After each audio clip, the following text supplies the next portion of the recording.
Meet the editors. Meet the editorsലേക്ക് പ്രധാനമന്ത്രി നരേന്ദ്രമോദിയെ ന്യായീകരിച്ച് വീണ്ടും ശശി തരൂർ എം പി.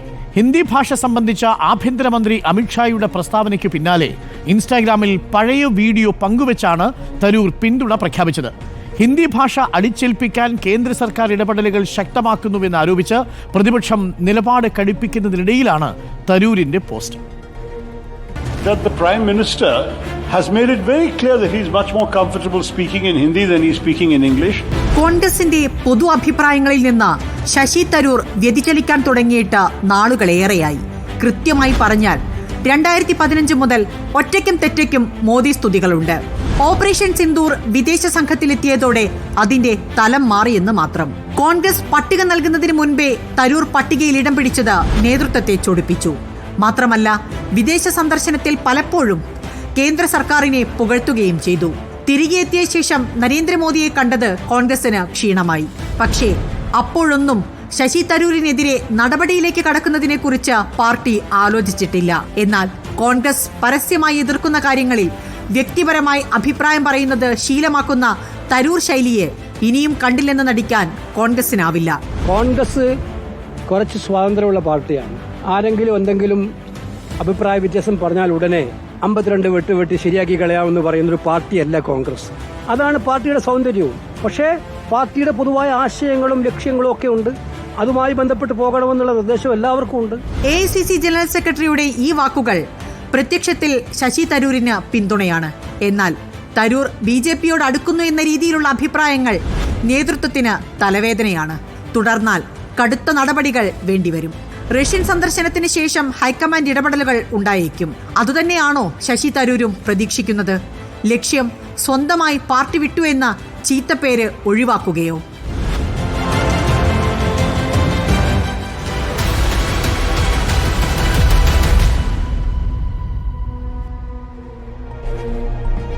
ചോദ്യം ഇതാണ്, തരൂരിൻ്റേത് തന്ത്രം.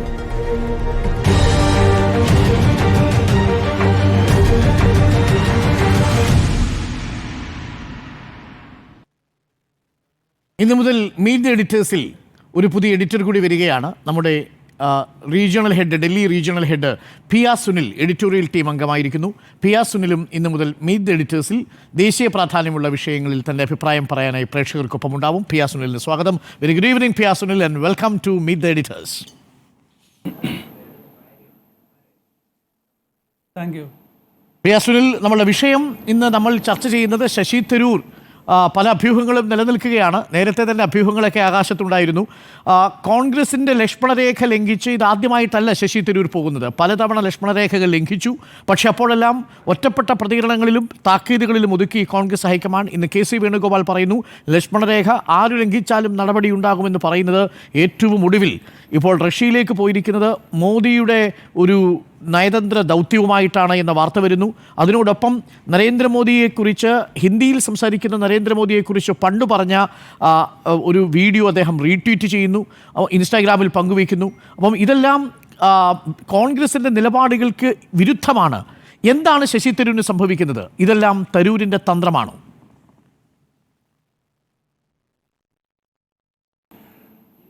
അരുൺ, ശശി തരൂർ ഒരുപാട് സവിശേഷതകളുള്ള നേതാവ് തന്നെയാണ്. അദ്ദേഹം നയതന്ത്രജ്ഞനാണ്, അക്കാദമിക വിദഗ്ധനാണ്, അതുപോലെ ചിന്തകനാണ്, എഴുത്തുകാരനാണ്. ആ നിലയിൽ ഒരുപാട് ഫാൻ ബേസ് ഉള്ള ഒരു നേതാവ് തന്നെ, ഒരു രാഷ്ട്രീയക്കാരൻ എന്നതിലുപരി ഒരു പ്രധാനപ്പെട്ട ഒരു വ്യക്തി തന്നെയാണ് ശശി തരൂർ.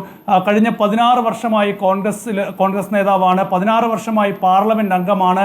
ആദ്യകാലത്ത് നമുക്കറിയാം 2009 മുതൽ 2014 വരെയുള്ള കാലത്ത് നരേന്ദ്രമോദിയുടെ മന്ത്രിയായിരുന്നു. 2014 മുതൽ 2019 വരെയുള്ള കാലത്ത് നരേന്ദ്രമോദിയുടെ ശക്തമായ വിമർശകനായിരുന്നു.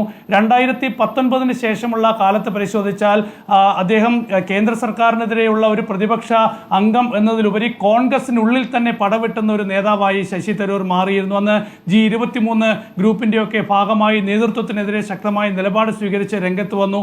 കോൺഗ്രസ് അധ്യക്ഷ സ്ഥാനത്തേക്ക് വരെ മത്സരിക്കുന്ന ഒരു സാഹചര്യമുണ്ടായി. അങ്ങനെ പ്രവർത്തക സമിതി അംഗമായി. 2024 കൂടി അദ്ദേഹത്തിന് കോൺഗ്രസ് തിരുവനന്തപുരത്ത് ടിക്കറ്റ് നൽകി അദ്ദേഹം വിജയിച്ചു വന്നു. ഏതായാലും 2009 അദ്ദേഹം ആദ്യമായി മത്സരിച്ചു. മത്സരിക്കുന്നതെങ്കിലും അദ്ദേഹത്തിൻ്റെ പ്രതിച്ഛായയൊക്കെ തന്നെ തുടർന്നുള്ള കാലങ്ങളിൽ തിരുവനന്തപുരത്ത് നിന്ന് വിജയിച്ചു വരാൻ ശശി തരൂരിനെ സഹായിച്ചിട്ടുണ്ട്. ആ നിലയിൽ നല്ല പ്രവർത്തനം ശശി തരൂർ കാഴ്ചവെച്ചിട്ടുമുണ്ട്. പക്ഷേ കഴിഞ്ഞ 6 മാസത്തെ ഒരു കാലമെടുത്ത് പരിശോധിച്ചാൽ എത്ര തവണയാണ് നരേന്ദ്രമോദിയെ ശശി തരൂർ പ്രകീർത്തിച്ചതെന്ന് നമുക്ക് മനസ്സിലാകും. കഴിഞ്ഞ ഫെബ്രുവരിയിൽ ശശി തരൂർ പറഞ്ഞത് ജമ്മു കാശ്മീരിൽ അതിർത്തി കടന്നുള്ള ഭീകരവാദത്തെ ശക്തമായി നേരിട്ടത്, അടിച്ചമർത്തിയത് നരേന്ദ്രമോദി അധികാരത്തിൽ വന്ന ശേഷമാണ് എന്നതാണ്. അപ്പോൾ അതിനു മുൻപ് അങ്ങനെയൊരു നീക്കം കോൺഗ്രസിന്റെ സർക്കാരുകളൊന്നും ചെയ്തിട്ടില്ല എന്നൊരു ചോദ്യം അവിടെ ഉയർന്നു. ഓപ്പറേഷൻ സിന്ദൂരുമായി ബന്ധപ്പെട്ട വിഷയത്തിൽ കേന്ദ്ര സർക്കാരിന് നരേന്ദ്രമോദിക്ക് ഇത്രയും നല്ലൊരു PROനെ കിട്ടിയിട്ടുണ്ടാവില്ല. അത്രയും ഭംഗിയായിട്ടാണ് ഓപ്പറേഷൻ സിന്ദൂരിനെ ശശി തരൂർ വിവരിച്ചത്, വിശേഷിപ്പിച്ചത്, പ്രചരിപ്പിച്ചത്. ഓപ്പറേഷൻ സിന്ദൂർ അവസാനിപ്പിച്ച വെടിനിർത്തലിൽ അമേരിക്കയുടെ മധ്യസ്ഥതയുണ്ടായി എന്ന വിമർശനങ്ങൾ വന്നപ്പോൾ ആ വിമർശനം രാഹുൽ ഗാന്ധി ഉയർത്തിയപ്പോൾ അതിന് മറുപടി പറഞ്ഞത് ശശി തരൂരായിരുന്നു. അപ്പോൾ ആ നിലയിലേക്ക് ശശി തരൂരിൻ്റെ മാറ്റങ്ങൾ വരികയാണ്. ഇപ്പോൾ നേതൃത്വത്തിലെ ചിലരുമായി തനിക്ക് അഭിപ്രായ ഭിന്നതയുണ്ട് എന്ന് ശശി തരൂർ തുറന്നു പറയുന്നു. ഇപ്പോൾ ശശി തരൂർ വിദേശയാത്രയിലേക്ക് പോയിരിക്കുന്നു. ആ വിദേശയാത്ര ഔദ്യോഗിക യാത്രയാണ് എന്നാണ് ഇപ്പോൾ നൽകുന്ന വിശദീകരണം. ഓപ്പറേഷൻ സിന്ദൂറിന്റെ ഭാഗമായി സർവകക്ഷി സംഘം വിദേശത്തൊക്കെ തന്നെ പോയി തിരിച്ചെത്തി പ്രധാനമന്ത്രിയുടെ വസതിയിൽ എല്ലാവർക്കും വിരുന്ന് നൽകിയ സർവകക്ഷി സംഘത്തെയൊക്കെ തന്നെ പിരിച്ചുവിട്ടതാണ്. പിന്നെ എന്തിന് ശശി തരൂർ വിദേശത്തേക്ക് പോയി എന്നത് വലിയൊരു ചോദ്യമാണ്. ശശി തരൂർ പാർലമെന്റിന്റെ വിദേശകാര്യ സ്റ്റാൻഡിംഗ് കമ്മിറ്റി ചെയർമാനാണ്. പാർലമെന്റ് വിദേശകാര്യ സ്റ്റാൻഡിംഗ് കമ്മിറ്റി ചെയർമാൻ എന്ന നിലയിൽ ആ ഒരു കമ്മിറ്റിയുടെ ചുമതല എന്നത് സർക്കാരിന്റെ പ്രവർത്തനങ്ങൾ നിരീക്ഷിക്കുക, പാർലമെന്റിന്റെ നടപടിക്രമങ്ങൾ നിരീക്ഷിക്കുക, വിദേശകാര്യവുമായി ബന്ധപ്പെട്ട് എന്തെങ്കിലും വിഷയമുണ്ടെങ്കിൽ ഇടപെട്ട് അതുമായി ബന്ധപ്പെട്ട റിപ്പോർട്ട് പാർലമെന്റിൽ സമർപ്പിക്കുക. പാർലമെന്റിൽ ഒതുങ്ങുന്നതാണ് ആ സമിതി. അപ്പോൾ പാർലമെന്റിന്റെ ആ ഒരു സമിതിയുടെ അനുമതിയില്ലാതെ മറ്റെന്തെങ്കിലും ഒരു നടപടിയിലേക്ക് പോകാൻ കഴിയുകയില്ല. അപ്പോൾ പാർലമെന്റ് സ്റ്റാൻഡിംഗ് കമ്മിറ്റി അറിയാതെ, കോൺഗ്രസ് അറിയാതെ ശശി തരൂർ പ്രധാനമന്ത്രി നരേന്ദ്രമോദിയുടെ അല്ലെങ്കിൽ കേന്ദ്ര സർക്കാരിന്റെ ഒരു വക്താവായി വീണ്ടും വിദേശത്തേക്ക് പോയോ? കോൺഗ്രസിന്റെ അനുമതി ഇക്കാര്യത്തിൽ ശശി തരൂർ തേടിയിട്ടുണ്ടോ? ഇക്കാര്യങ്ങളിലൊക്കെ തന്നെ വലിയ ചോദ്യങ്ങൾ ഉയരുകയാണ്. ഏതായാലും ഇന്ന് KC വേണുഗോപാൽ വളരെ ശക്തമായൊരു സന്ദേശം നൽകിയിട്ടുണ്ട്. കാരണം ഈ ഒരു ലക്ഷ്മണ രേഖ കടക്കുകയാണെങ്കിൽ ശക്തമായ നടപടിയെടുക്കും എന്ന് പറയുന്നുണ്ട്. പക്ഷേ ഇത് പറയാൻ തുടങ്ങിയിട്ട് കുറേ കാലമായി കോൺഗ്രസ് അക്കാര്യത്തിൽ എന്തെങ്കിലും ഒരു നടപടി എടുത്തതായി കാണുന്നില്ല. ശശി തരൂരിനെതിരെ കടുത്ത നടപടി എടുക്കേണ്ടതില്ല എന്നൊക്കെ ഹൈക്കമാൻഡ് നേതാക്കൾ പറയുന്നൊരു സാഹചര്യമുണ്ട്. ഹിന്ദുത്വ രാഷ്ട്രീയം തനിക്ക് ചേരില്ല എന്ന് ശശി തരൂർ ആവർത്തിച്ച് പറയുന്നു. അതേസമയം നരേന്ദ്രമോദി ശശി തരൂരിന് ഏറ്റവും മികച്ചൊരു പ്രധാനമന്ത്രിയായി മാറുന്നു.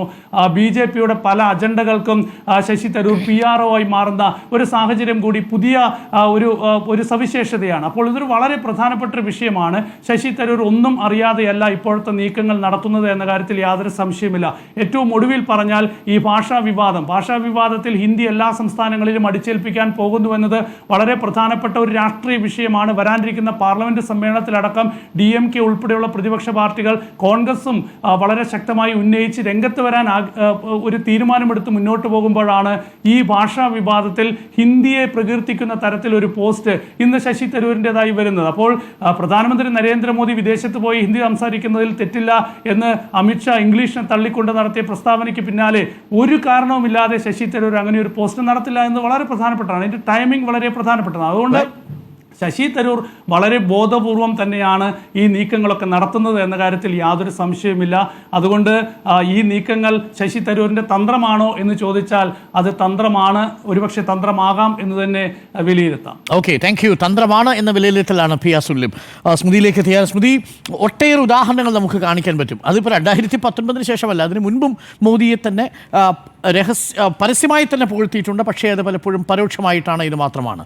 ഇപ്പോൾ ഇതാ തുറന്നൊരു യുദ്ധത്തിലേക്കെന്ന മട്ടിലാണ്. നിലമ്പൂർ തിരഞ്ഞെടുപ്പിൻ്റെ ദിവസം തന്നെ കൃത്യമായ മാധ്യമങ്ങളെ വിളിച്ച് നിലമ്പൂർ തിരഞ്ഞെടുപ്പിലേക്ക് പ്രചാരകനാകാൻ മിസ്റ്റുകൾ വന്നിട്ടില്ല എന്ന് വിയോജിപ്പ് പറയുകയാണ്. തിരഞ്ഞെടുപ്പിലുണ്ടാക്കുന്ന ഡാമേജ് ചെറുതല്ലെന്ന് ശശി തരൂരിന് നന്നായിട്ട് അറിയാം. അങ്ങനെ തുറന്ന ഏറ്റുമുട്ടലിന് തയ്യാറാവുന്നു. അവിടെയാണ് ഈ ലക്ഷ്മണരേഖ പ്രയോഗം വരുന്നത്. തന്ത്രമാണോ തരൂരിൻ്റേത്? നല്ല തന്ത്രമാണ്. എന്നെ ഒന്ന് പുറത്താക്കി തരൂ എന്ന് പാർട്ടിയെ നിർബന്ധിത സാഹചര്യം ഉണ്ടാക്കാനുള്ള ശ്രമമാണ് അദ്ദേഹം നടത്തിക്കൊണ്ടിരിക്കുന്നത്. അദ്ദേഹത്തിനൊരു രാഷ്ട്രീയ ഐഡിയോളജി ഒന്നുമില്ല. അദ്ദേഹത്തിൻ്റെ അവനവനത്തിൽ ഊന്നിയുള്ള ഐഡിയോളജിയാണ്. അദ്ദേഹം ഒരു നല്ല ഡിപ്ലോമാറ്റാണ്. പക്ഷെ അദ്ദേഹം ഒരു രാഷ്ട്രീയ നിലപാടുള്ള വ്യക്തിയാണെന്ന് ഞാൻ കരുതുന്നില്ല. 2009 അദ്ദേഹം നമുക്കറിയുന്ന പോലെ UN സെക്രട്ടറി ജനറൽ ആകാനുള്ള മത്സരം, കോഫി അന്നനുമായുള്ള മത്സരത്തിൽ പരാജയപ്പെട്ട ശേഷം അദ്ദേഹം മൻമോഹൻ സിംഗുമായി ചർച്ച നടത്തുന്നു, സോണിയാഗാന്ധിയുമായി ചർച്ച നടത്തുന്നു, കോൺഗ്രസിലേക്ക് വരുന്നു. ഉടൻ തന്നെ തെരഞ്ഞെടുപ്പിൽ മത്സരിക്കുന്നു, അദ്ദേഹം വിജയിക്കുന്നു.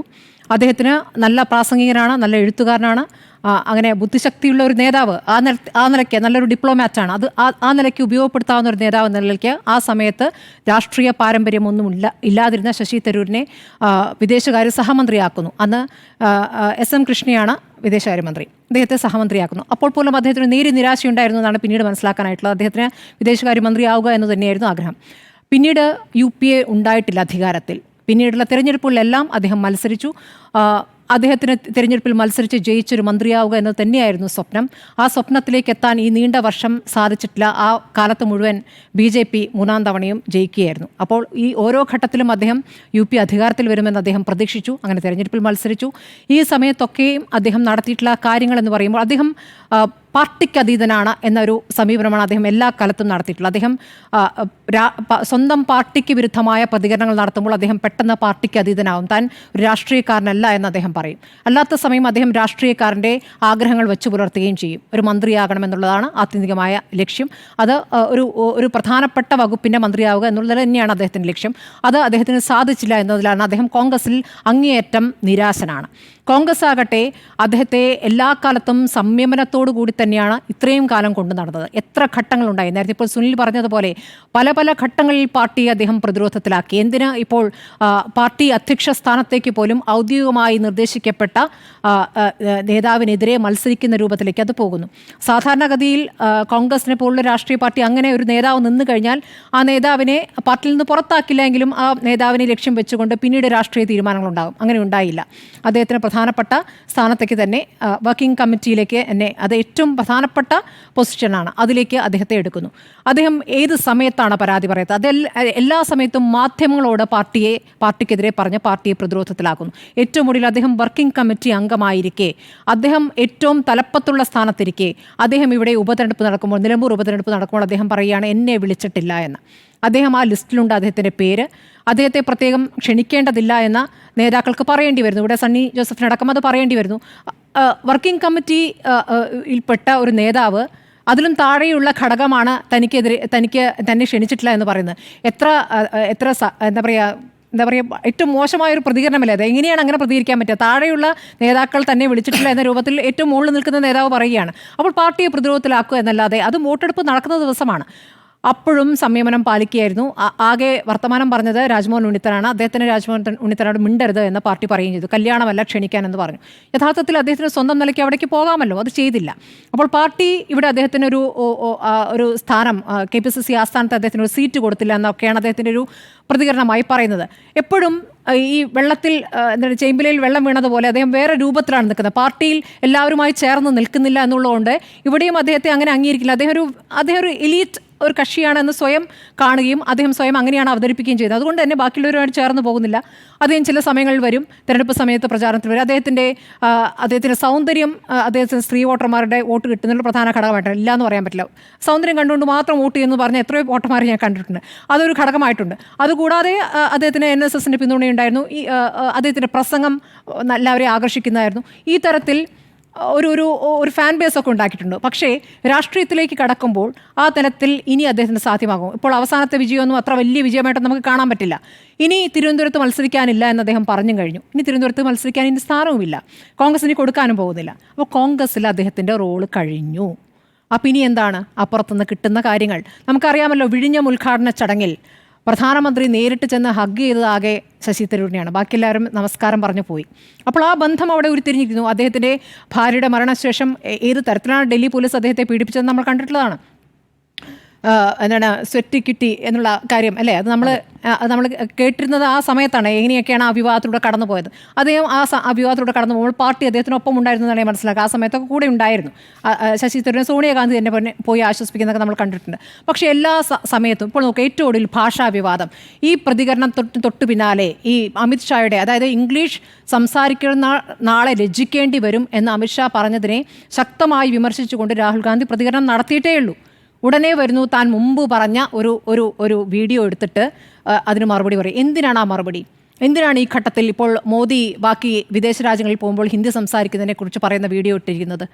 അപ്പോൾ പ്രകോപിപ്പിക്കുകയാണ്, അങ്ങേയറ്റം പ്രകോപിപ്പിച്ച് പ്രതികരണം അങ്ങോട്ട് ഉണ്ടാക്കാനുള്ള ശ്രമത്തിലാണ്. അപ്പോൾ കോൺഗ്രസിന് കൃത്യമായിട്ട് അറിയാം തരൂരിൻ്റെ അതിബുദ്ധിയാണ് അതിന് പിന്നിൽ. അതുകൊണ്ടാണ് നേതാക്കൾ പ്രതികരിക്കാതിരുന്നത്. പക്ഷേ അതേസമയം വല്ലാതെ കയറി പ്രതികരിക്കുന്ന ഘട്ടത്തിലാണ് ഈ പറഞ്ഞ ലക്ഷ്മണ രേഖ കടന്നാൽ ആർക്കും എതിരെയും നടപടിയുണ്ട്. അപ്പോഴും കേസ് പറയുന്നുണ്ട് ഇവിടെ ഈ പാർട്ടിയിൽ പ്രവർത്തിക്കാനുള്ള സ്വാതന്ത്ര്യമുണ്ട്, കോൺഗ്രസിനകത്ത് ജനാധിപത്യപരമായി സംസാരിക്കാനുള്ള ഒരു സ്വാതന്ത്ര്യമുണ്ട് എന്ന്. ആ സ്വാതന്ത്ര്യം എന്നുള്ളൊരു ദുസ്വാതന്ത്ര്യമായി എടുത്തുകൊണ്ട് മുന്നോട്ട് പോയി തന്നെ ഒന്ന് പുറത്താക്കുക എന്ന ലക്ഷ്യം തന്നെയാണ് അദ്ദേഹം ആഗ്രഹിക്കുന്നത്. പുറത്തു പോയി കഴിഞ്ഞാൽ ഉറപ്പായിട്ടും ഈ മൂന്നാം മോദി സർക്കാരിൽ ഒരു മന്ത്രിസ്ഥാനം അദ്ദേഹത്തെ കാത്തിരിക്കുന്നുണ്ട്. ഇനിയുള്ള കാലത്തിൽ ഒരു മന്ത്രിയായി പ്രവർത്തിക്കുക. അത് കഴിഞ്ഞിട്ട് ഈ പറഞ്ഞതുപോലെ ഇപ്പോൾ റഷ്യയിലേക്ക് പോയിരിക്കുന്നതും പാർട്ടി കോൺഗ്രസിനോട് അനുവാദം ചോദിച്ചിട്ടില്ല എന്നാണ് ഞാൻ മനസ്സിലാക്കുന്നത്. ഇപ്പോൾ ഈ ഓപ്പറേഷൻ സിന്ദൂറിന് ശേഷം മടങ്ങിയ ശേഷം AICC നേതൃത്വത്തെ കാണാൻ അദ്ദേഹത്തിന് കഴിഞ്ഞിട്ടില്ല. പാർട്ടി എന്തായാലും അദ്ദേഹത്തോട് സംസാരിക്കാൻ തയ്യാറാവുന്നില്ല. അദ്ദേഹത്തിൻ്റെ വഴിക്ക് പോകും. അവസാനം സ്വയം തന്നെ അങ്ങനെ പുറത്തു പോകുന്ന രൂപത്തിലേക്ക് പോകുമെന്നാണ് ഞാൻ മനസ്സിലാക്കുന്നത്. കോൺഗ്രസ് ഈ നിലപാട് തുടരണം തന്നെയാണ് എൻ്റെ അഭിപ്രായം. കോൺഗ്രസ് ഇങ്ങനെ അവഗണിച്ച് മുന്നോട്ട് പോവുകയാണ് വേണ്ടത്. അതിനുശേഷം ഞാനിതാ പോകുന്നു എന്ന് തരൂർ തന്നെ പറയുന്ന ഒരു അവസ്ഥ ഉണ്ടാക്കുന്നതായിരിക്കും കോൺഗ്രസിന് അഭികാമ്യം എന്നുള്ളതാണ് എൻ്റെ അഭിപ്രായം. തരൂരിൻ്റെ ഒരു തന്ത്രമാണോ എന്നാണ് ചോദ്യം. ജിമ്മി, ഇത് ആദ്യമായിട്ടല്ല. 2015 മുതൽ ഒരു ലിസ്റ്റ് തന്നെ നമുക്ക് എടുക്കാൻ പറ്റും. കോൺഗ്രസ് പാർട്ടിക്കുള്ളിൽ നിന്ന് കോൺഗ്രസ് പാർട്ടിയെ പ്രതിരോധത്തിലാക്കി പലപ്പോഴും BJPക്ക് ഒരു അവസരമൊരുക്കി കൊടുക്കുന്നു എന്ന മട്ടിലുള്ള പ്രതികരണങ്ങൾ വരുന്നത് തന്ത്രമാണോ തരൂരിൻ്റെ? ഈ ആദ്യത്തെ തരൂരിൻ്റെ ഞെട്ടിച്ചുകൊണ്ടുള്ള പ്രതികരണം 2015-ലാണ്. 2015 ശശി തരൂർ പറഞ്ഞത് പ്രധാനമന്ത്രി നരേന്ദ്രമോദി പുറത്ത് എവിടെ പോയാലും അദ്ദേഹത്തെ എല്ലാവരും ഗംഭീരമായി സ്വീകരിക്കുന്നു, കൊള്ളാമെന്ന് പറയുന്നു. കോൺഗ്രസ് മാത്രമല്ല, നാട്ടുകാർ മുഴുവൻ ഞെട്ടി. ഇന്ത്യയുടെ ചരിത്രത്തിലെ ഇന്ത്യൻ ഒരു രാഷ്ട്രീയ രീതിയിൽ, പ്രത്യേകിച്ച് കേരളത്തിൽ, ഇങ്ങനൊരു ഭംഗിവാക്ക് നമ്മൾ കേട്ടിട്ടില്ല. തരൂരിൻ്റേത് തന്ത്രമാണെന്ന് വെച്ചാൽ ഇപ്പം മാത്രമല്ല, എല്ലാ കാലത്തും തരൂരിൻ്റേത് തന്ത്രമാണ്. തരൂർ ഒരു പ്രൊഫഷണൽ പൊളിറ്റീഷ്യനാണ്. ഈ പ്രൊഫഷണൽസിൻ്റെ പ്രത്യേകത നല്ല ജോലി എവിടെ കിട്ടുന്നു അങ്ങോട്ടേക്ക് മാറുക, നന്നായി ജോലി ചെയ്യാൻ പറ്റുക, ജോലി ചെയ്യേണ്ട ഒരു അവസരം കിട്ടിയാൽ അതാണ് വലിയ കാര്യം. അതിന് കോൺഗ്രസ് എന്നോ BJP എന്നോ CPM എന്നോ ഒരു വ്യത്യാസവുമില്ല. എന്ന് മാത്രമല്ല, ഈ BJP സ്തുതിക്ക് മുമ്പ് ഞാൻ ഉത്തരവാദിത്തോട് പറഞ്ഞു 2014 ഇടതുമുന്നണിയിലേക്ക് പോയാൽ എങ്ങനെ ഇരിക്കും എൻ്റെ സാധ്യത എന്ന് ഇടതുമുന്നണിയുടെ നേതാക്കളുമായി ചർച്ച ചെയ്ത ആളാണ് ശശി തരൂർ. ഓർമ്മയുണ്ടാവും, അന്ന് വലിയ ശശി തരൂർ മറുകണ്ഠം ചാടുമെന്നൊക്കെയുള്ള വലിയ ചർച്ചകൾ, അഭ്യൂഹങ്ങളൊക്കെ ഉണ്ടായ ഒരു കാലം കൂടിയാണ്. ശശി തരൂരിൻ്റെ ഒരു അവസരം നോക്കൂ. കഴിഞ്ഞ 2 തവണ ശശി തരൂരിനെ തിരുവനന്തപുരത്ത് നിന്ന് ജയിപ്പിച്ചത് ഇടതുപക്ഷത്തെ വോട്ടുകൾ കൂടിയാണ്. എങ്ങാനും BJP ജയിക്കുമോ എന്ന ഒരു ആശങ്കയിൽ ശശി തരൂരിന് വേണ്ടിയിട്ട് LDFിലെ ഒരു പ്രധാനപ്പെട്ട അനുഭാവികളുടെ ഒരു വലിയ ബ്ലോക്ക് മറിഞ്ഞിട്ടാണ് തരൂരിന് വോട്ട് ചെയ്തത്. അതേ ശശി തരൂരാണ് 2015 മുതൽ, അതായത് ഈ ജനം മാറി വോട്ട് ചെയ്യുന്നതിന് മുമ്പ് മുതൽ BJP അനുകൂലമായിട്ടുള്ള കാര്യങ്ങൾ പറഞ്ഞുകൊണ്ടിരിക്കുന്നത്. തരൂരിന് അതൊരു വിഷയമല്ല. ശശി തരൂരിനെ സംബന്ധിച്ചിടത്തോളം ശശി തരൂർ ഇവിടെ എങ്ങനെ ജനിക്കേണ്ട ആളല്ല, ഞാൻ മലയാളിയേ അല്ല എന്നുള്ളതാണ്. ഒന്നോർത്ത് നോക്കൂ, ശശി തരൂർ എത്ര പ്രാവശ്യം കേരളത്തിലെ മാധ്യമങ്ങൾക്ക് അഭിമുഖം കൊടുത്തിട്ടുണ്ട്, എത്ര തവണ സമാധാനമായി മാധ്യമങ്ങളോട് കേരളത്തിലെ മാധ്യമങ്ങളോട് സംസാരിച്ചിട്ടുണ്ട്. ശശി തരൂരിൻ്റെ വീടിന് മുമ്പിൽ മാധ്യമങ്ങൾ കാത്തിരിക്കും. നിങ്ങൾ കുറച്ച് കഴിയുമ്പോൾ കാണാം നാഷണൽ TV-യിൽ ശശി തരൂർ വിശദമായി 1/2 മണിക്കൂറും 3/4 മണിക്കൂറും ഇൻ്റർവ്യൂ എടുക്കും. തരൂർ മലയാളിയല്ല. തരൂരിനെ കുറിച്ച് കരുതുന്ന തരൂർ വേറെ എവിടെയൊക്കെയോ ജനിക്കേണ്ട, വേറെ എന്തൊക്കെയോ ആവേണ്ട മനുഷ്യനെന്നാണ്. Because he's a professional politician, he's a professional opportunist, he's a professional അവിടെ ചെന്ന് നിർത്തുകയാണ്. ഇതാണ് ഇദ്ദേഹത്തിൻ്റെ ഒരു DNA. ശശി തരൂരിനെ സംബന്ധിച്ചിടത്തോളം കോൺഗ്രസിലെ അവസരങ്ങൾ അവസാനിക്കുകയാണ്. അത് ഏറ്റവും അവസാനം AICC പ്രസിഡന്റ് സ്ഥാനത്തേക്ക് മത്സരിക്കുമ്പോൾ മാത്രമല്ല, അതിനുശേഷം ശശി തരൂർ അദ്ദേഹത്തെ കേരളത്തിലെ ഒരു പ്രധാന ചീഫ് മിനിസ്റ്റർ സ്ഥാനാർത്ഥിയായി ഒന്ന് അവതരിപ്പിച്ച് നോക്കാൻ വരെ ശ്രമിച്ചതാണ്. അതും പാളി. അപ്പോൾ ശശി തരൂരിനെ സംബന്ധിച്ചിടത്തോളം ഇനി എന്താ അവസരം? കോൺഗ്രസിൽ പ്രത്യേകിച്ച് അവസരമൊന്നുമില്ല. BJPക്ക് ശശി തരൂരിനെ കൊണ്ട് ആവശ്യമുണ്ടോ? ഞാൻ കരുതുന്നു ശശി തരൂർ കോൺഗ്രസിനകത്ത് നിന്ന് ഇങ്ങനെ ഓരോന്നോരോന്ന് പറഞ്ഞ് പുണ്ണാക്കുന്നതാണ് BJPക്ക് എപ്പോഴും നല്ലത്. ഇത്രയും കാലം why I am a Hindu അടക്കമുള്ള പുസ്തകങ്ങളിൽ ശശി തരൂരിന് നാളെ രാവിലെ പോയി BJPയിൽ ചേരാൻ പറ്റുമോ, അത് പാടല്ലേ എന്നൊക്കെ കരുതുന്നവരുണ്ട്. ഞാൻ വിചാരിക്കുന്നത് അങ്ങനെയൊന്നുമില്ല. ഈ IAS IPS കേഡറുള്ള ഉദ്യോഗസ്ഥന്മാരൊക്കെ നമുക്കറിയാമല്ലോ. ഒരു പ്രധാനപ്പെട്ട പഴയ IAS ഉദ്യോഗസ്ഥൻ CPMൽ നിന്ന് MLA ആവുകയും അത് കഴിഞ്ഞിട്ട് BJPയിൽ ചേരുകയും ചെയ്തു. അൽഫോൺസ് കണ്ണന്താനം. എന്തെങ്കിലും ബുദ്ധിമുട്ടുണ്ടായോ? ആനന്ദ ബോസ് ഒരു പ്രശ്നവും ഉണ്ടായില്ല. ഈ പ്രൊഫഷണൽ ആയിട്ടുള്ള ആളുകളെ സംബന്ധിച്ചിടത്തോളം പ്രശ്നം രാഷ്ട്രീയക്കാർക്കൊന്നും വിവരമില്ല. ഞങ്ങൾക്ക് ഭയങ്കര വിവരവും ബുദ്ധിയുമുണ്ട്, ഞങ്ങളൊക്കെ പഠിച്ച് വിവരമുള്ളവരാണ്, ഞങ്ങൾക്ക് എന്തെങ്കിലും ചെയ്യാൻ ഒരു അവസരം തരൂ എന്നാണ് ഇവരുടെയൊക്കെ മനസ്സിലിരിപ്പ്. അതുകൊണ്ട് അതിനുവേണ്ടി എന്തും ചെയ്യും. ശശി തരൂരിനെ സംബന്ധിച്ചിടത്തോളം ഇനി അങ്ങനെ ഒരു അവസരം BJP കൊടുക്കാൻ സാധ്യത ഉണ്ടെങ്കിലും ഇല്ലെങ്കിലും ശശി തരൂർ മനസ്സായ തയ്യാറായി നിൽക്കുകയാണ്. ഒരു കാര്യം കൂടെ പറയാം. ശശി തരൂർ ഇന്നലെ പറഞ്ഞൊരു പ്രധാനപ്പെട്ട പ്രശ്നമുണ്ടല്ലോ, എന്നെ ആരും വിളിച്ചില്ല, ഒരു മിസ് പോലും അടിച്ചില്ല. തിരിച്ച് ഒരാൾ പോലും ചോദിച്ചില്ലല്ലോ, അല്ല സാറേ നിങ്ങൾ അങ്ങോട്ട് വിളിച്ചോ, ഇവിടെ ഇലക്ഷൻ നടക്കുകയാണ്, ബൈ ഇലക്ഷനാണ്. നിങ്ങൾ ആ സമയത്ത് വിദേശത്ത് പോയി, നിങ്ങളൊന്ന് വിളിക്കണ്ടേ? നിങ്ങളുടെ നാടല്ലേ, നിങ്ങളുടെ നാട്ടിലെ തെരഞ്ഞെടുപ്പല്ലേ, നിങ്ങളുടെ നാട്ടിലെ മത്സരമല്ലേ, നിർണായക പോരാട്ടമല്ലേ, താങ്കൾ വിളിച്ചോ? ആരും ചോദിക്കില്ല. കാരണം ശശി തരൂരിനെ പോലെ നമ്മളും വിചാരിക്കുന്നത് ശശി തരൂർ എന്തോ മഹാനായ ഇതിനൊക്കെ അതീതനായൊരു മനുഷ്യനാണെന്നാണ്. അല്ല, പൊളിറ്റീഷ്യൻ ആണെങ്കിൽ വെയിൽ കൊള്ളണം, പൊളിറ്റീഷ്യൻ ആണെങ്കിൽ നിലത്തിറങ്ങണം, പൊളിറ്റീഷ്യൻ ആണെങ്കിൽ മനുഷ്യരോട് സംസാരിക്കണം, കേരളത്തിലെ മാധ്യമങ്ങളോട് സംസാരിക്കണം. കേരളത്തിലെ മാധ്യമങ്ങളോട് സംസാരിക്കാത്ത, കേരളത്തിലെ രാഷ്ട്രീയക്കാരോട് ഇടപെടാത്ത, സ്വന്തം പാർട്ടിയുടെ കൂടെ ഇടകളിൽ നിൽക്കാത്ത ശശി തരൂർ എന്ന പ്രൊഫഷണൽ ഏത് വഴിക്കും പോകും. അതിന് ഏത് തന്ത്രവും പറ്റും. ആ തന്ത്രം വിജയിക്കുമോ ഇല്ലയോ എന്ന് ചോദിച്ചാൽ ഞാൻ കരുതുന്നത്, പറഞ്ഞു കേൾക്കുന്നത് BJP ശശി തരൂരിന് വേറെന്തൊക്കെയോ പദവികൾ ഓഫർ ചെയ്തിട്ടുണ്ടെന്നുള്ളതാണ്. ശശി തരൂരിനെ കുറിച്ച് കരുതുന്നതനുസരിച്ച് അങ്ങനെ ചെറിയ പദവിയൊന്നും പോരാ. ഒരു പ്രസിഡൻറ്റോ വൈസ് പ്രസിഡൻറ്റോ അല്ലെങ്കിൽ വിദേശകാര്യ മന്ത്രിയോ പദവിയൊക്കെയാണ് വേണ്ടത്. അതില്ലാത്തിടത്തോളം കാലം ശശി തരൂർ മോദിയെ പുകഴ്ത്തിക്കൊണ്ടേയിരിക്കും. അത് തന്ത്രമാണ്. തന്ത്രം വിജയിക്കുമെന്നുള്ളത് നമുക്ക് കാത്തിരുന്ന് കാണാം. ശശി തരൂരിനെ കുറിച്ചുള്ള വിശേഷണം പ്രേക്ഷകർ ഓർമ്മിക്കുന്നത് തറവാടി നായർ എന്നുള്ള വിശേഷണമാണ്. ഒരു ലക്ഷണമൊത്ത തറവാടി നായർ എങ്ങനെയാണോ അവസരങ്ങൾക്കൊത്ത് പെരുമാറുന്നത്, അതേപോലെ തന്നെ വളരെ കൃത്യമായി തന്ത്രപരമായിട്ട് തന്നെയാണ് നീക്കം. ഒരു കോൺഗ്രസ് പാർട്ടിയുടെ വാർപ്പ് മാതൃകയിൽ ഒതുക്കാൻ പറ്റുന്ന നേതാവേ അല്ല ശശി തരൂർ. നമ്മളൊക്കെ ആദ്യം കരുതി VK കൃഷ്ണമേനോൻ എന്ന് പറയുന്ന വളരെ എൻലൈറ്റൻഡായ ഒരു കോൺഗ്രസ് നേതാവിനെ പോലെ ഒരു പബ്ലിക് ഇൻ്റലക്ച്വലായി അന്തർദേശീയ വേദികളിലൊക്കെ ഇന്ത്യയുടെ മഹത്വം ഉയർത്തിപ്പിടിക്കുന്ന ഒരു നേതാവായിട്ടാണ് ശശി തരൂരിനെ. ഞാനിപ്പോഴും ശശി തരൂരിൻ്റെ രാഷ്ട്രീയ ആശയങ്ങളിൽ യാതൊരു തരത്തിലുള്ള ഒരു കാപട്യമുണ്ടെന്ന് വിശ്വസിക്കുന്നില്ല. ഒരു നെഹ്റുവിയൻ സെക്യുലറിസ്റ്റായ, ഒരു കൃത്യമായി ലിബറൽ പൊസിഷൻ എടുത്തിരിക്കുന്ന ഒരു പ്രൊഫഷണലായ, കരിയറിസ്റ്റായ ഒരു പൊളിറ്റീഷ്യൻ ടേൺഡ് ബ്യൂറോക്രാറ്റാണ് ശശി തരൂർ. പക്ഷേ അവിടുത്തെ പ്രശ്നം, നിങ്ങളിലുള്ളത് പൊളിറ്റീഷ്യനാണോ അതല്ല കരിയറിസ്റ്റായൊരു ഒരു പ്രൊഫഷണലാണോ എന്ന ചോദ്യത്തിന് ശശി തരൂർ നൽകുന്ന ഉത്തരം, ഞാൻ പൊളിറ്റിക്സിനെ ഒരു കരിയറായി തന്നെ സമീപിക്കുന്നയാളാണ് എന്നാണ്. അങ്ങനെയാണ് ശശി തരൂരിനെ ഓരോ ഘട്ടത്തിലും നമുക്ക് കാണാൻ കഴിയുക. ഇല്ലെങ്കിൽ നിങ്ങളൊന്ന് ആലോചിച്ച് നോക്കൂ, കോൺഗ്രസിൻ്റെ വർക്കിംഗ് കമ്മിറ്റി അംഗമാണ്. പ്രവർത്തക സമിതി അംഗത്തിൻ്റെ വായിൽ നിന്ന് വരാവുന്ന വാക്കുകളാണോ നമ്മൾ നേരത്തെ ജിമ്മി പറഞ്ഞ 2015 സ്റ്റേറ്റ്മെൻറ്റിൽ തുടങ്ങി താഴോട്ട് ഇങ്ങോട്ടുള്ള 3-4 സ്റ്റേറ്റ്മെൻറ്റുകൾ നമ്മൾ പരിശോധിച്ചാൽ മനസ്സിലാവും. എന്താണ് ശശി തരൂർ പറഞ്ഞിരിക്കുന്നത്? കോൺഗ്രസിൻ്റെ പ്രവർത്തക സമിതി അംഗം നരേന്ദ്രമോദിയെ നഖശികാന്തം എതിർത്തുകൊണ്ട് കോൺഗ്രസിൻ്റെ നേതാക്കൾ ഇന്ത്യയുടെ തെക്കുവടക്ക് നടക്കുമ്പോഴാണ് ഇതേ പ്രവർത്തക സമിതി അംഗം നരേന്ദ്രമോദിയെക്കുറിച്ച് പറയുന്നത്. കാര്യങ്ങൾ മികച്ച രീതിയിൽ നടപ്പിലാക്കുന്ന രീതി അഭിനന്ദിക്കപ്പെടേണ്ടതാണ്. മോദിയുടെ പ്രഖ്യാപനങ്ങൾ പാഴ്വാക്കല്ല. എല്ലാ സമയത്തും മോദിയെ വിമർശിക്കേണ്ടതില്ല. നോക്കൂ, ഇങ്ങനെ പറയുന്നൊരു പ്രവർത്തക സമിതി അംഗത്തിൻ്റെ പാർട്ടിയിലെ MP എങ്ങനെയാണ് പാർലമെൻറ്റിനുള്ളിൽ പോയി മോദിയെ നേരിടാൻ പോവുക? അവിടെ പാർട്ടി ഉള്ളിൽ നിന്ന് തന്നെ ദുർബലനാക്കുന്ന ഒരു നേതാവിനെ കാണാൻ കഴിയുക. മാർച്ച് 2022 പ്രധാനമന്ത്രി നരേന്ദ്രമോദി അതിശക്തമായ ഊർജ്ജസ്വലതയും ചലനാത്മകതയുമുള്ള മനുഷ്യനാണ് എന്ന് പറയുന്നത് പ്രതിപക്ഷ പാർട്ടിയിലെ വർക്കിംഗ് സമിതി അംഗമാണ് എന്നത് ഓർമ്മിക്കണം. പ്രധാനമന്ത്രിയുടെ വിദേശ നയം ശ്രദ്ധേയവും മാതൃകാപരവുമാണ് എന്ന് പറയുന്നത് ജൂലൈ മാസം 2023. ആ സമയത്ത് ഇവിടെ ജയറാം രമേശ് അടക്കമുള്ളവർ വളരെ ശക്തമായ രീതിയിൽ നരേന്ദ്രമോദിയുടെ വിദേശ നയത്തെ അപലപിക്കുന്ന സമയമാണ്. ഇസ്ലാമിക രാജ്യങ്ങളുമായി ഇന്ത്യക്ക് എക്കാലത്തെയും മികച്ച ബന്ധമെന്ന് തരൂർ ഫെബ്രുവരി 2025 പറയുന്നു. ഞങ്ങളുടെ ജനങ്ങളെ നിങ്ങൾക്ക് അപമാനിച്ച് അയക്കാൻ കഴിയില്ലെന്ന് അടച്ചിട്ട മുറിക്കുള്ളിൽ മോദി തീർച്ചയായും ട്രംപിനോട് പറഞ്ഞിട്ടുണ്ടാകും എന്നാണ് കരുതുന്നത്. ഏതാ സാഹചര്യം എന്ന് ഓർമ്മയുണ്ടോ? കയ്യിൽ വിലങ്ങും കാലിൽ ചങ്ങലയും ഇട്ട് സൈനിക വിമാനത്തിൽ അവരെ അയക്കുന്നത് ശരിയല്ല എന്ന് മോദി കൃത്യമായി പറഞ്ഞിട്ടുണ്ടാകാം എന്നാണ് ഞാൻ കരുതുന്നത്. മോദി ട്രംപ് കൂടിക്കാഴ്ചയെപ്പറ്റി രാജ്യമെങ്ങും നമ്മളുടെ ഇന്ത്യക്കാരെ വിദേശത്ത് നിന്ന് അമേരിക്കയിൽ നിന്ന് കൊണ്ടുവന്നത് ശരിയല്ല എന്നുള്ള വലിയ ചർച്ച നടക്കുമ്പോഴാണ് നരേന്ദ്രമോദിയെ പ്രകീർത്തിച്ചുകൊണ്ടുള്ള മോദിയുടെ സ്റ്റേറ്റ്മെൻറ്റ്. മോദിയുടെ സന്ദർശനത്തിലൂടെ ഉണ്ടാക്കിയ നേട്ടങ്ങളെ ഇന്ത്യക്കാരൻ എന്ന നിലയിൽ ഞാൻ അഭിനന്ദിക്കുന്നു എന്നാണ് പറയുന്നത്.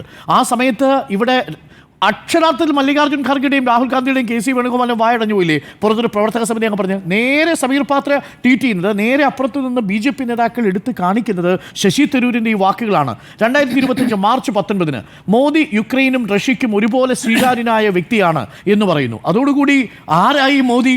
റഷ്യ യുക്രൈൻ യുദ്ധത്തിൽ തന്നെ ഇടപെടുന്ന, ഒരുപക്ഷെ നോബൽ സമ്മാനത്തിന് പോലും, സമാധാനത്തിന് നോബൽ സമ്മാനത്തിന് പോലും അർഹരാണ് എന്ന് ധരിക്കാവുന്ന തരത്തിലുള്ള സ്റ്റേറ്റ്മെൻ്റ് അല്ലേ ശശി തരൂരിൻ്റെ ഭാഗത്തുണ്ടാവുന്നത്? ഈ കോവിഡ് കാലത്ത് മഹാമാരിക്ക് മുന്നിൽ ലോകം വിറങ്ങലിച്ചപ്പോൾ രാജ്യത്തിൻ്റെ പ്രതിരോധം മികച്ചതായിരുന്നു. ഈ കോൺഗ്രസ് പ്രതിപക്ഷം ഈ സർക്കാരിനെ കോവിഡ് മിസ്മാനേജ്മെൻറ്റിൻ്റെ പേരിൽ കളിയാക്കിക്കൊണ്ടിരിക്കുന്ന സമയത്താണ് പ്രവർത്തക സമിതി അംഗത്തിൻ്റെ സ്റ്റേറ്റ്മെൻറ്റ് എന്ന് പറയുന്നത്. പഹൽഗാമിൽ നമ്മളുടെ ഇന്റലിജൻസ് സംവിധാനത്തിന് ഗുരുതരമായ വീഴ്ച സംഭവിച്ചു എന്ന് രാജ്യത്തിനുള്ളിൽ പ്രതിപക്ഷം ആരോപണം ഉയർത്തുന്ന സമയത്ത് ദാ വരുന്നു അതേ കോൺഗ്രസിന്റെ പ്രവർത്തക സമിതി അംഗത്തിന്റെ സ്റ്റേറ്റ്മെന്റ്. കുറ്റമറ്റ ഇന്റലിജൻസ് സംവിധാനം ഏതെങ്കിലും രാജ്യത്തുണ്ടാകുമോ? പഹൽഗാമിലെ വീഴ്ച ഇപ്പോൾ ചർച്ചയാക്കേണ്ടതില്ല.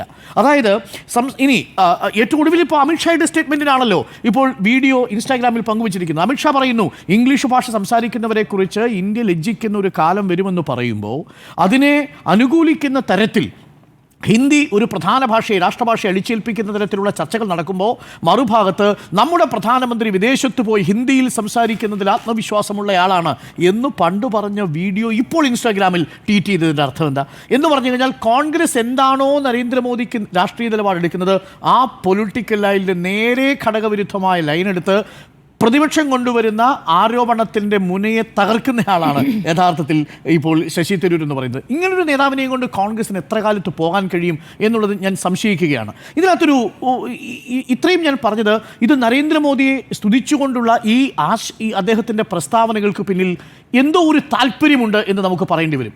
നോക്കൂ, സത്യസന്ധമായ പുസ്തകങ്ങൾ എഴുതിയിരുന്നയാളാണ് ശശി തരൂർ. വളരെ കൃത്യമായി തന്നെ വിമർശനം ഉന്നയിച്ചിരുന്നു. കാറ്റൽ ക്ലാസ്സൊക്കെ അറിയാമല്ലോ, ചില പദപ്രയോഗങ്ങളൊക്കെ നടത്തിയിരുന്നത് അറിയാമല്ലോ. നെഹ്റുവിയൻ ആശയങ്ങളെ ഉൾക്കൊള്ളുന്ന സമയത്തും അദ്ദേഹം എഴുതിയ പുസ്തകങ്ങളിൽ തന്നെ ഉണ്ടാകുന്ന വൈരുദ്ധ്യങ്ങൾ ഇപ്പോൾ ചൂണ്ടിക്കാട്ടപ്പെടുന്നുണ്ട്.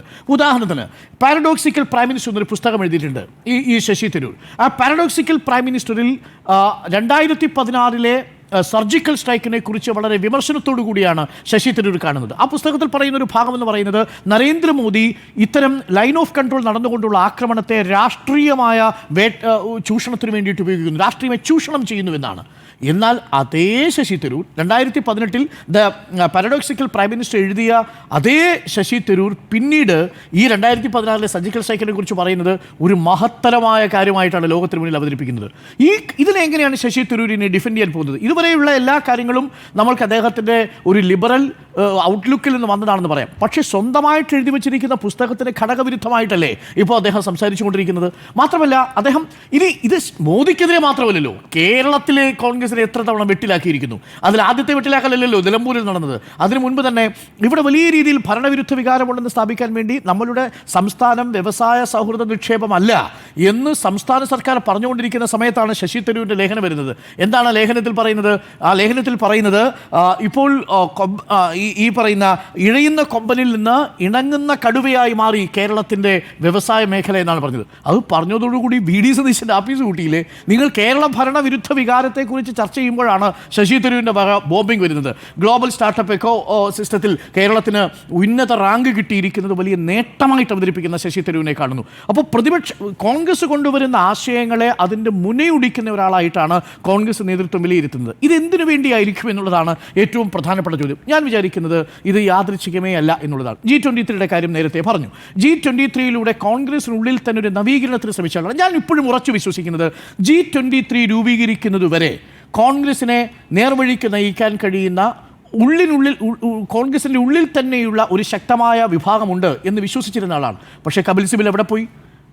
കപിൽ സിബൽ എവിടെ പോയി? പാർട്ടി വിട്ടുപോകുന്നൊരു സാഹചര്യം ഉണ്ടായില്ലേ? അന്ന് ആ G23 നിന്നിരുന്ന ആളുകൾ പല വഴിക്ക് സ്കാറ്റർഡായി പോകുന്നത് നമ്മൾ കണ്ടില്ലേ? ഗുലാം നബി ആസാദ് എവിടെ പോയി? ആ G23 ഉണ്ടായിരുന്ന എത്രയോ നേതാക്കൾ ആ G23 പിടിയിൽ നിന്ന് പോയി. അവരുടെ അവസ്ഥ എന്താ? ശശി തരൂർ മാത്രമല്ല അതിൽ പിടിച്ചു നിന്നത്. അതിൽ പിടിച്ചു നിന്നതിൻ്റെ കാര്യം എന്താ? അന്ന് ശശി തരൂർ AICC പ്രസിഡന്റായിട്ട് മത്സരിക്കുമ്പോൾ 1000-ലധികം വോട്ട് കിട്ടി. ആ വോട്ട് കിട്ടുമ്പോൾ ശശി തരൂർ ഒരു പൊളിറ്റിക്കൽ സ്റ്റേറ്റ്മെൻറ്റാണ് പറഞ്ഞത്. എന്നെ നിങ്ങൾക്ക് അവഗണിക്കാൻ കഴിയില്ല എന്നാണ് പറഞ്ഞത്. അന്ന് ശശി തരൂരിനെ വർക്കിംഗ് കമ്മിറ്റിയിലേക്ക് എടുക്കേണ്ട ആവശ്യമില്ല. പക്ഷേ വർക്കിംഗ് കമ്മിറ്റിയിൽ എടുത്തില്ലെങ്കിൽ എന്തായിരിക്കും വരാൻ പോകുന്ന വ്യാഖ്യാനം? മല്ലികാർജ്ജുൻ ഖർഗെക്കെതിരെ മത്സരിച്ച ശശി തരൂരിനെ മനഃപൂർവ്വം ഒഴിവാക്കി എന്നുള്ളതാണ്.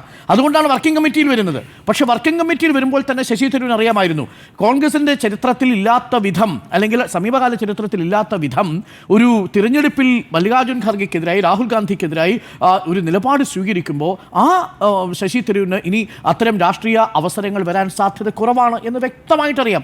ആ സാധ്യതയുടെ തുറന്നാണ് യഥാർത്ഥത്തിൽ ശശി തരൂർ ഇപ്പോൾ നിലപാട് കടുപ്പിച്ചിരിക്കുന്നത്. അതല്ലെങ്കിൽ ഇപ്പോൾ റഷ്യയിൽ പോകുന്ന മിഷൻ ഉണ്ടല്ലോ, നേരത്തെ പോയി വെട്ടിലാക്കി, ശരി, പാർട്ടിയോട് ചോദിക്കാതെ പ്രധാനമന്ത്രി വിളിച്ചപ്പോൾ പറഞ്ഞു. അതിന് കൊടുത്ത ന്യായീകരണം എന്ന് പറയുന്നത് എന്നോട് ആവശ്യപ്പെട്ടാൽ രാജ്യത്തിന് വേണ്ടി ഒരു സേവനം ചെയ്യാൻ വേണ്ടി ഞാൻ പോയി എന്നുള്ള വ്യാഖ്യാനമാണ് നൽകിയത്.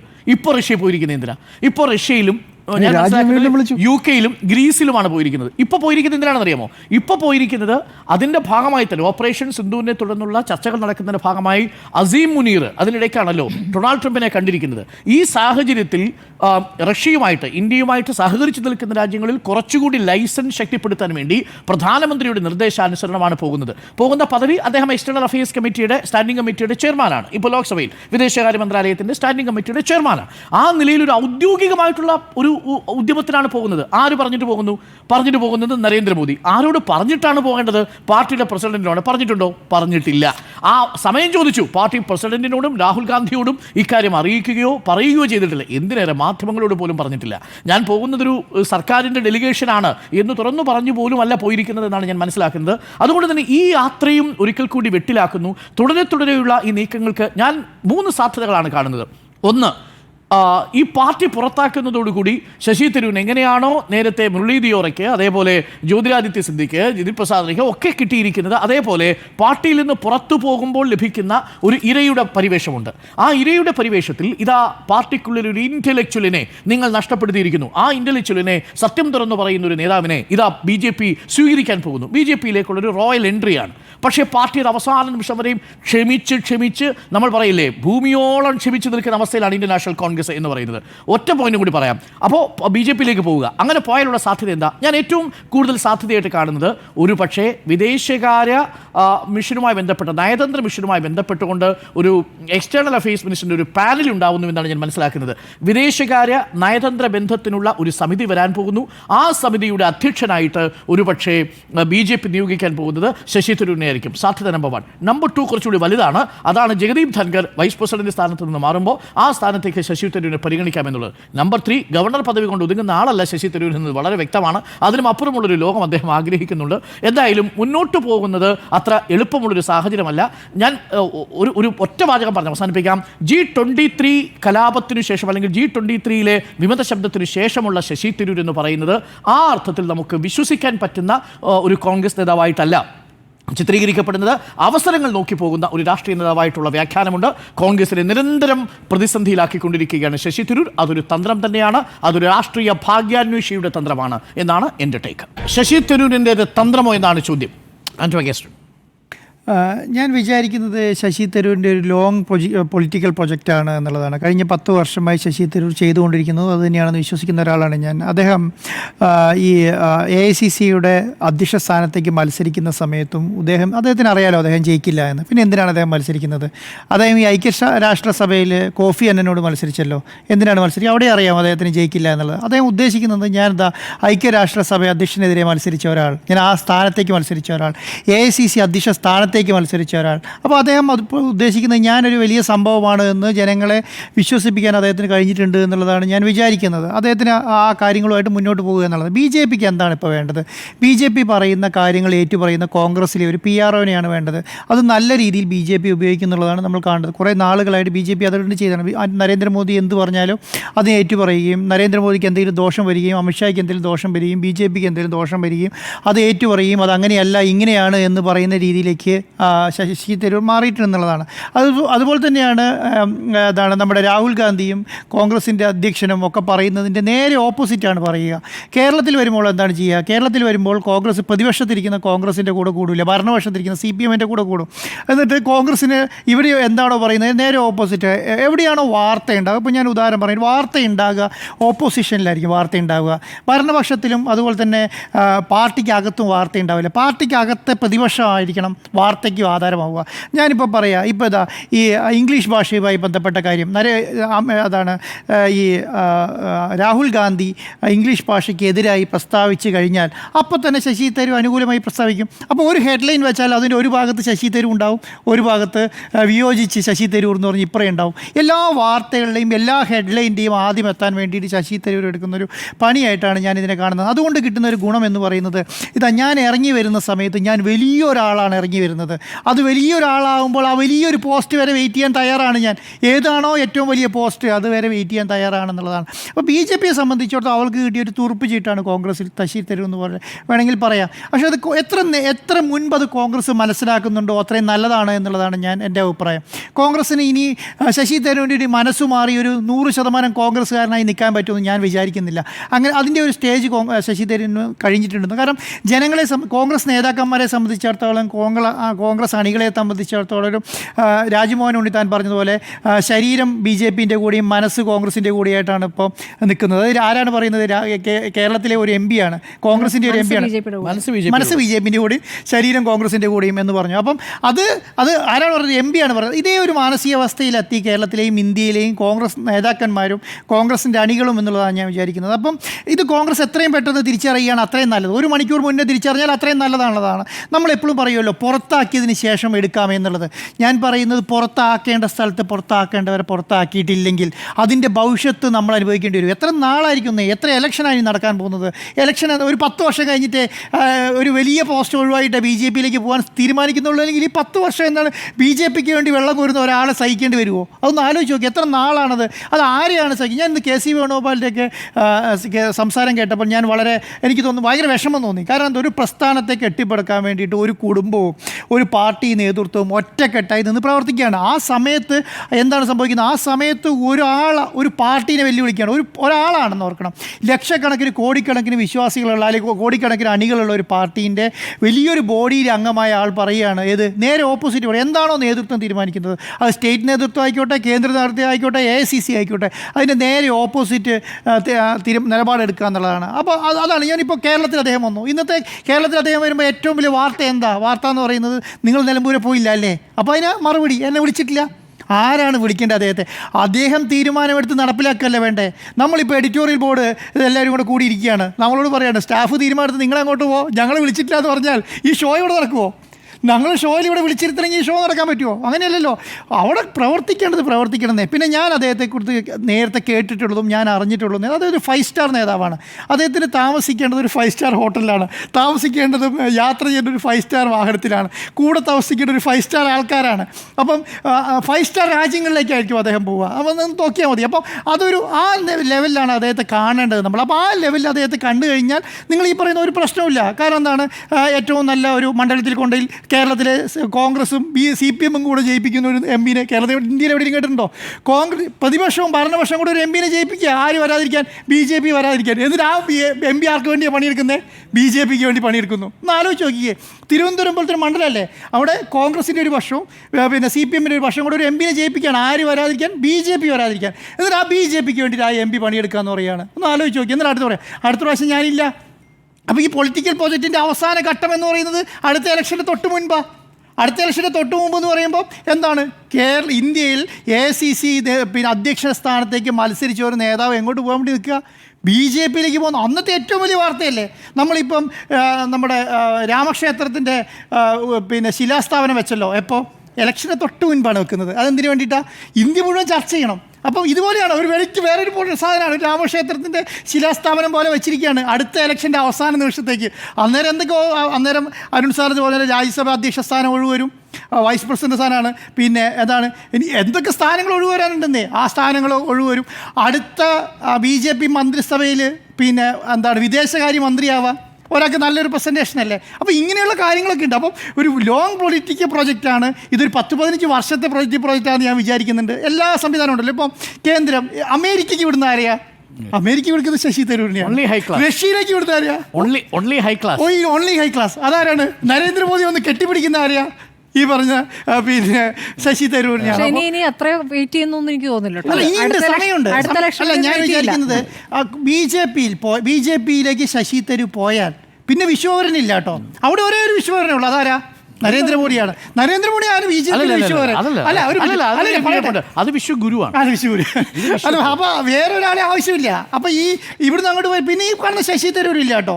പിന്നെ ഒരു കേന്ദ്രമന്ത്രി മാക്സിമം. അതിപ്പോൾ ജ്യോതിരാദിത്യ സിന്ധ്യയെ കുറിച്ച് നമ്മൾ പറയുമല്ലോ, ആരാണ്? ഒരു കേന്ദ്രമന്ത്രി. അങ്ങോട്ട് പോയാൽ പിന്നെ അതിനു മുൻപേ ശശി തരൂരിന് അവർക്ക് വേണ്ടത് എവിടെയാണ്? കോൺഗ്രസ്സിൽ. ആ കോൺഗ്രസ്സിൽ നിർത്തിക്കൊണ്ട് BJP ചെയ്തു കൊടുക്കാൻ മുഴുവൻ ചെയ്തു കൊടുക്കും. അവർക്ക് ചെയ്യാൻ പറ്റുന്ന കാര്യങ്ങൾ മുഴുവൻ ചെയ്തു കൊടുക്കും. അവർ ചെയ്യേണ്ട കാര്യങ്ങൾ മുഴുവൻ ചെയ്യും. അപ്പോൾ അവസാന നിമിഷം എടുക്കേണ്ടതിൻ്റെ ഊറ്റിയതിൻ്റെ കോൺഗ്രസിൻ്റെ രക്തം ഊറ്റി അവസാന നിമിഷം എടുത്തത് ഇതൊക്കെ ചോരയെ കുടിച്ച് നമ്മളിങ്ങനെ ഉഷാറായി നിൽക്കുന്ന സമയത്ത് എടുത്തിട്ട് വലിയൊരു പോസ്റ്റിൽ വെക്കുന്നതാണ് ഞാൻ വിചാരിക്കുന്നത്. അപ്പം ശശി തരൂരിൻ്റെ തന്ത്രമാണ്, അതൊരു 10-15 വർഷമായി നീണ്ടു നിൽക്കുന്ന ഒരു തന്ത്രമാണ് എന്നുള്ളതാണ് എൻ്റെ അഭിപ്രായം. തരൂർ തന്നെ പറഞ്ഞിട്ടുണ്ട്, കോൺഗ്രസ് എന്നെ പരിഗണിക്കുന്നില്ലെങ്കിൽ എനിക്ക് മറ്റ് ഓപ്ഷനുകളുണ്ട് എന്ന് ശശി തരൂർ തന്നെ പറഞ്ഞിട്ടുണ്ട് എന്നുള്ളതാണ്. അപ്പോൾ തരൂരിൻ്റെ തന്ത്രമോ എന്നാണ് ചോദ്യം. പി ആർ സുനിൽ അടക്കം 5 പേരുടെയും അഭിപ്രായം യെസ് എന്ന് തന്നെയാണ്.